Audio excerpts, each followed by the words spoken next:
তারা দাবি তুলছে ইসকনকে নিষিদ্ধ করতে হবে বাংলাদেশে।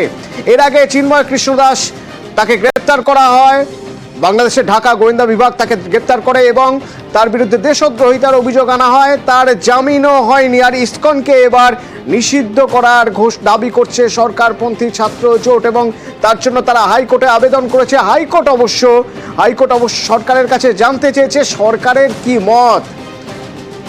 ইসকনকে নিষিদ্ধ করার যে দাবি, ইউনূস সরকারের কাছে মত জানতে চাইছে হাইকোর্ট। ইসকনকে পড়শিদেশ নিষিদ্ধ করতে চাইছে পড়শিদেশের সরকারপন্থী সংগঠন। কিভাবে দেখছে ইসকন? আমরা দেখছিলাম কি লাস্ট 1-2 মাস থেকে অনেক ইসলামিস্টরা রাস্তায় নেমে ডিমান্ড করেছিল কি ইসকনকে টেররিস্ট অর্গানাইজেশন ঘোষিত করে ব্যান করে দেওয়া হোক।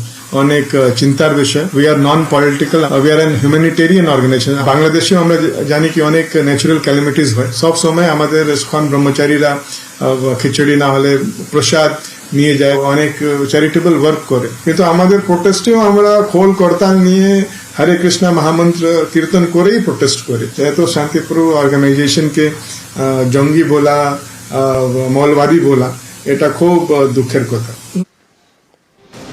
এর আগে যখন চিন্ময় কৃষ্ণ দাসকে গ্রেপ্তার করা হয় তারপরেই বিবৃতি আসে আমাদের ভারত সরকার যে বিবৃতি দেয় সেখানে বাংলাদেশের সম্মিলিত সনাতন জাগরণ জোটের মুখপাত্র গ্রেপ্তার হয় এবং তার পরবর্তী ঘটনায় তার জামিন নাকচ হওয়ার বিষয়ে সেখানে উদ্বেগ প্রকাশ হয় এবং সেখানে বাংলাদেশে সংখ্যালঘুদের উপর যেভাবে হামলার খবর আসছে বা অভিযোগ আসছে তাতে উদ্বেগ প্রকাশ করে ভারত। পাল্টা বাংলাদেশ এই বিবৃতি নিয়ে বাংলাদেশ কড়া প্রতিক্রিয়া দিচ্ছে।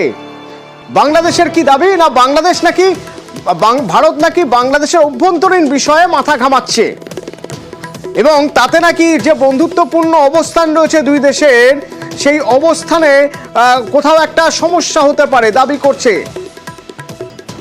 বাংলাদেশে কি পরিস্থিতি এখন? ইসকনের প্রতিনিধির সঙ্গে যখন আমরা কথা বলছিলাম তারা যা খবর পাচ্ছেন আমাদের জানাচ্ছিলেন, শুনুন।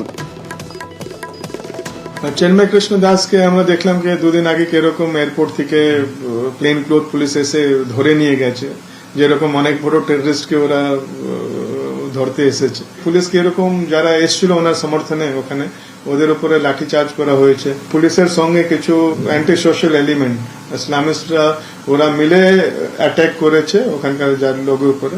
আমরা দেখছি কি ভিন্ন ভিন্ন প্রকারে এরকম মিথ্য কেস দিয়ে ওদের উপরে প্রেশার ক্রিয়েট করা হচ্ছে। 3 কোটি যে মাইনরিটিজ আছে বাংলাদেশে, ওদের পাশে কিছু রাস্তা বেঁচে ছিল না। যখন কিছু রাস্তা ছিল না সেই জন্য ওরা রাস্তায় বেরিয়েছে। তো এটা কিছু অর্গানাইজ ভাবে হচ্ছেই না। যদি বাংলাদেশি গভর্নমেন্ট ওদেরকে নিয়ে বসে যেত তো কত ওরা ভাবতো কি ঠিক আছে সরকার আমাদের উপরে ধ্যান দিচ্ছে। হাসিনা সরকারের পতনের পর থেকে বাংলাদেশের পরিস্থিতি এবং এখন যে জায়গায় বাংলাদেশ ভারত সম্পর্ক গিয়ে দাঁড়িয়েছে কিভাবে দেখছেন আন্তর্জাতিক সম্পর্ক বিশেষজ্ঞ আমার সঙ্গে রয়েছেন সম্পূর্ণা গোস্বামী। সম্পূর্ণা, ঘটনা পরম্পরা যদি এইভাবে দেখি, হাসিনা সরকারের অপসারণ, তারপর শেখ হাসিনার আমাদের দেশে ঠাঁই নেওয়া এবং তারপর বাংলাদেশে একের পর এক বাংলাদেশ থেকে যে খবর আসছে সেখানে সংখ্যালঘুদের উপর অত্যাচারের অভিযোগ আসছে এবং কোথাও বোধহয় আগুনে ঘি পড়ল যখন চিন্ময় কৃষ্ণ দাসকে গ্রেপ্তার করা হলো দেশদ্রোহিতার অভিযোগে। তার জামিন মিলল না। ভারত সরকার সেখানে জানালো যে তারা উদ্বেগ প্রকাশ করছে। বাংলাদেশ বলছে আমাদের অভ্যন্তরীণ বিষয় ভারত নাক গলাচ্ছে, তা বন্ধু সুলভ নয়। দুই দেশের সম্পর্ক কোন জায়গায় এখন, কি মনে হয় আপনার? দেখুন, সম্পর্ক যথেষ্ট খারাপ এবং এটা শুধুমাত্র এই ইসকনের ব্যান হওয়া নিয়ে বা এই যে রিসেন্ট যে ক্রাইসিস সেটা নিয়ে নয়। আমরা যদি দেখি যে শেখ হাসিনার পাওয়ার থেকে আউট হওয়ার পরবর্তী সময় থেকে কিন্তু এই ইন্টারিম গভর্নমেন্ট যেভাবে একটা অ্যান্টি ইন্ডিয়ান স্ট্যান্স নিয়েছে সেটা কিন্তু যথেষ্ট চিন্তার বিষয় ছিল নিউ দিল্লির জন্য। এবং শুধুমাত্র রাজনৈতিক স্তরে না, আমরা যদি দেখি যে সেখানকার মানুষজন তারা কিন্তু বারবার করে একটা অ্যান্টি ইন্ডিয়ান প্রোপাগান্ডা নিয়ে ছিল। কিন্তু এই সবকিছুর পরেও বিগত কয়েক সপ্তাহ ধরে যেভাবে এমইএ চেষ্টা করে বাংলাদেশের সঙ্গে একটা নেগোসিয়েশনের মাধ্যমে কিছু লেন্স কিন্তু ওপেন হয়েছিল, যেমন ট্রেড রুটস গুলো ওপেন ছিল, আমাদের বর্ডার আউটপোস্ট গুলো ওপেন ছিল, সেই জায়গাটা আমার মনে হয় কোথাও গিয়ে আবার আঘাত পেয়েছে এই রিসেন্ট যে রিলিজিয়াস ক্রাইসিস হয়েছে। এখন বিষয়টা হচ্ছে যে দেখুন, বাংলাদেশ যে বিষয়টা বারবার করে উল্লেখ করছে যে এটা আভ্যন্তরীণ বিষয়, সেটা কিন্তু ঠিক। তার কারণ আমাদের বুঝতে হবে যে বাংলাদেশে হিন্দু অ্যাট্রসিটিস হচ্ছে, মাইনরিটিসদের ওপর অ্যাট্রসিটিস হচ্ছে, যেটা অত্যন্ত দুর্ভাগ্যজনক এবং যেটা ভারতবর্ষের কাছে অত্যন্ত মাথা ব্যথার কারণ। আমরা দেখেছি এই যে অভ্যন্তরীণ বিষয়, বাংলাদেশ বারবার করে বোঝানোর চেষ্টা করছে এটা অভ্যন্তরীণ বিষয়। একটা তদারকি সরকার চলছে, যে তদারকি সরকার এই অভ্যন্তরীণ বিষয় বা দেশের মানুষের কাছে ভালো হতে গিয়ে কোথাও আন্তর্জাতিক সম্পর্কে বা আন্তর্জাতিক মহলে খারাপ হয়ে যাচ্ছে না তো? দেখুন, আন্তর্জাতিক মহলে তো খারাপ বাংলাদেশ ইন্টারিম গভর্নমেন্ট অলরেডি হয়ে গেছে। তার কারণ আমরা দেখেছি যে যেই আমেরিকান গভর্নমেন্টের হাত বা সাপোর্ট মোহাম্মদ ইউনূসের গভর্নমেন্টের উপর ছিল, সেই সরকার এখন কিন্তু আমেরিকাতে আর নেই। এবং সেই জায়গায় দাঁড়িয়ে কিন্তু অলরেডি ইন্টারিম গভর্নমেন্টের জন্য একটা যথেষ্ট চ্যালেঞ্জিং সিচুয়েশন হয়েছে। এক, দ্বিতীয়ত হচ্ছে আমরা যদি দেখি যে মোহাম্মদ ইউনূসের গভর্নমেন্টের মধ্যে কিন্তু প্রচুর চ্যালেঞ্জেস আছে, এটা দ্বিতীয় বিষয়। তৃতীয় বিষয় হচ্ছে বাংলাদেশের সঙ্গে রিসেন্টলি পাকিস্তান যেভাবে জড়িয়ে গেছে বা বাংলাদেশ যেভাবে পাকিস্তানের সঙ্গে হাত মেলানোর চেষ্টা করছে, বিভিন্ন ট্রিটিস, বিভিন্ন নেগোসিয়েশন, এটা ইন ইটসেলফ কিন্তু বাংলাদেশের এই ইন্টারিম গভর্নমেন্টকে ক্রিটিসিজমের মুখে ফেলেছে। চতুর্থ বিষয় হচ্ছে যে বাংলাদেশ বারবার করে গণতন্ত্রের কথা বলে, যে ইন্টারিম গভর্নমেন্ট শেখ হাসিনাকে ফ্যাসিস্ট বলে সরিয়ে দিল, যে ছাত্র আন্দোলন, সেই ইন্টারিম গভর্নমেন্ট নিজেই ফ্যাসিস্টের মতো কাজ করছে। এবং শুধু তাই না, আমরা দেখেছি বিগত কয়েক সপ্তাহ আগে মোহাম্মদ ইউনূস বলেছে সেকুলারিজম শব্দটাকে সংবিধান থেকে তুলে দেওয়া হোক। কাজে কোথাও গিয়ে ইসলামিক ফান্ডামেন্টালিস্টের একটা বিশাল ইনফ্লুয়েন্স কিন্তু ইন্টারিম গভর্নমেন্টের ক্ষেত্রে আছে। আভ্যন্তরীণ বিষয় হলেও একটা বিষয় আমাদের বুঝতে হবে যে ইসকন বা অন্যান্য ভারত সেবাশ্রম বা রামকৃষ্ণ মিশন, এই যে অর্গানাইজেশনস গুলো আছে, এগুলো কিন্তু ভারতীয় অর্গানাইজেশন নয়, এগুলো ইন্টারন্যাশনাল অর্গানাইজেশন।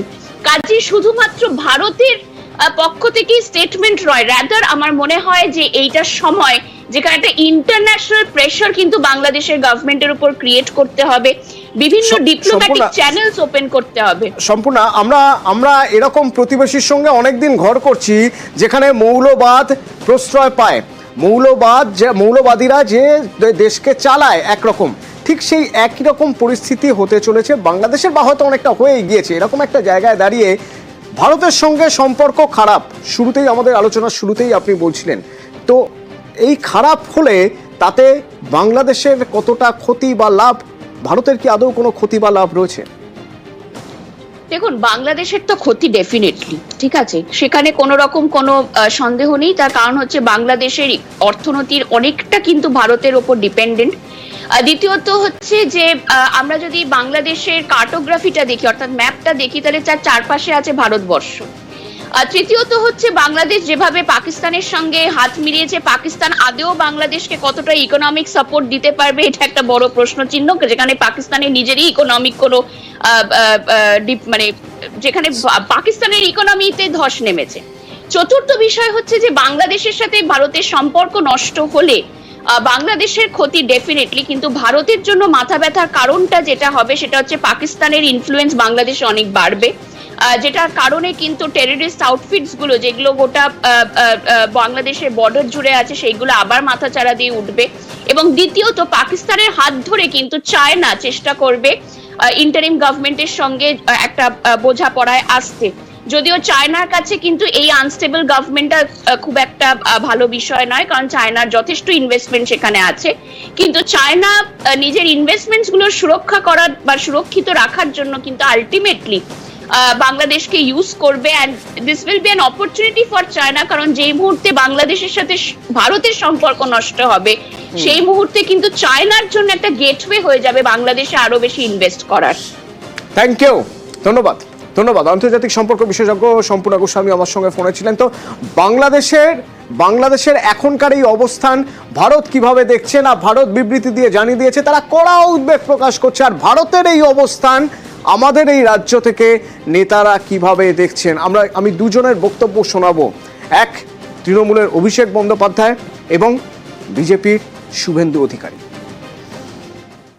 বাংলাদেশ নিয়ে প্রথমত এটা রাজ্যের বিষয় নয়, এটা দেশের বিষয়, আন্তর্জাতিক বিষয়। এবং আন্তর্জাতিক বিষয় হলে বরাবরই সেন্ট্রাল গভর্নমেন্টের বিষয়। যেহেতু মানুষ সেন্ট্রাল গভর্নমেন্টকে ম্যান্ডেট দিয়েছে, আমরা আমাদের দলের অবস্থান একাধিকবার স্পষ্ট করেছি যে যেই অবস্থানই সেন্ট্রাল গভর্নমেন্ট নেবে যে কোনো আন্তর্জাতিক বিষয়, সেটাকে দলগতভাবে তৃণমূল কংগ্রেস সমর্থন করবে দেশের স্বার্থে।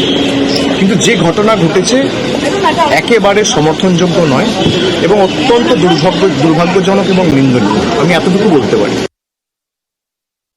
এই ধরনের ভারত বিদ্বেষী কথাবার্তা, ভারত বিদ্বেষী আচরণ, এ জিনিস আমরা বিগত দিনে দেখিনি। এবং চিন্ময় কৃষ্ণ প্রভুকে মুক্তি না দেন তার বিরুদ্ধে কোনো অভিযোগ নেই। এটা সম্পূর্ণভাবে তালিবান, আইএস এবং মৌলবাদী শক্তির পদধ্বনি শোনা যাচ্ছে। আমি এখান থেকে দাবি করছি, হিংসা 100% স্টপ করুন। চিন্ময় কৃষ্ণ প্রভুকে নিঃশর্ত মুক্তি, তাদের এই ধরনের ভারত বিরোধী কথা বলা বন্ধ করুন।